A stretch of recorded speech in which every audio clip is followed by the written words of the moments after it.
Live now, the Prime Minister Scott Morrison alongside the Treasurer and the Deputy PM. As we understand it today, and the status of operations of particularly our ADF forces, as well as outlining some of the key decisions that were made today at Cabinet and National Security Committee.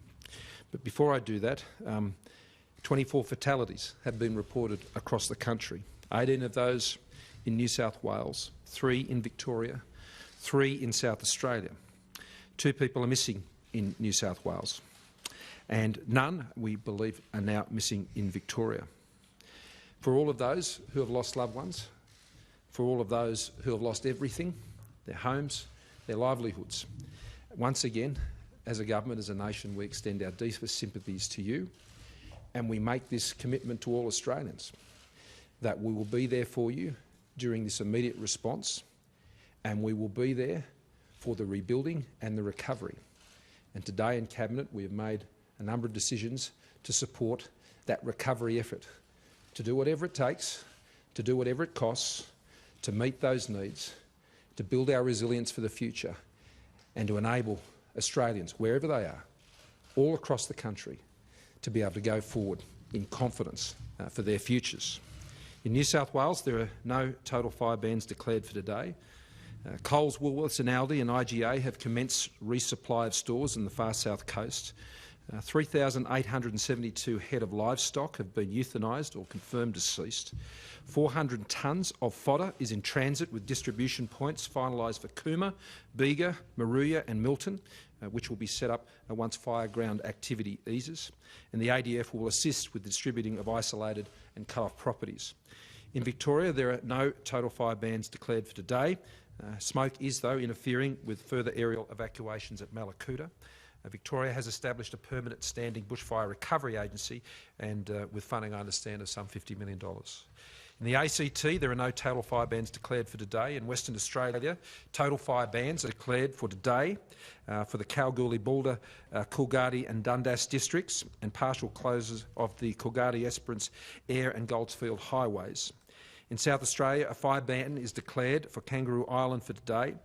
In Queensland, there are no total fire bans declared for today. There are no further updates in the situation in Tasmania from what I've previously reported, and there are also no total fire bans declared in the Northern Territory. Disaster relief payments as it stands, 111 million or thereabouts, over 100 million, which includes 25 million already out the door in disaster assistance payments, and just over $100 million in total combined with that have already been committed. Jointly, these payments are available in 46 local government areas in New South Wales, those 2 in the East Gippsland area in Victoria, 6 in South Australia, 1 in Tasmania and 17 in Queensland. And the Australian Government disaster recovery payments are available in 26 LGAs in New South Wales, 2 in Victoria, 6 in South Australia and 8 in Queensland. Turning to the ADF rollout, in New South Wales, reconnaissance and liaison teams have gone into Wombian, Eden, Bega, Moruya, Narooma, Batemans Bay and Merimbula on the south coast. Logistics support, which includes providing water, food and critical fuel by road and air to Tarcutta, Tumbarumba, Adelong, Batlow and Gilmore in the Snowy Valley area. Engineering teams, which are clearing fire breaks and opening roads in Maitland, Mudgee, Narra and Southern Highlands. Resupply of evacuation centres are occurring at Narooma, Batemans Bay, Bega and Moruya on the south coast. Health support with medics, doctors, nurses and psychologists are ready to deploy into priority areas, which do include on the south coast, Batemans Bay, Moruya, Narooma and Bega Valley. In Victoria, 350 people were air evacuated out of Malakuta yesterday. That also was supported with a generator move into Malakuta to restore power to the Malakuta airport. Choules is unloading diesel and a fuel management team for generators powering Malakuta. We've supplied some 18,000 litres of fuel to the town of Omeo for generators that are powering the town, and contacting the 18 cut-off communities in Victoria currently. The majority of those have already been reached, but I'm advised they'll all be reached by the end of the day, flying in emergency supplies as required. And we're working with Vic Forestry to plan an assistance to open access to major roads.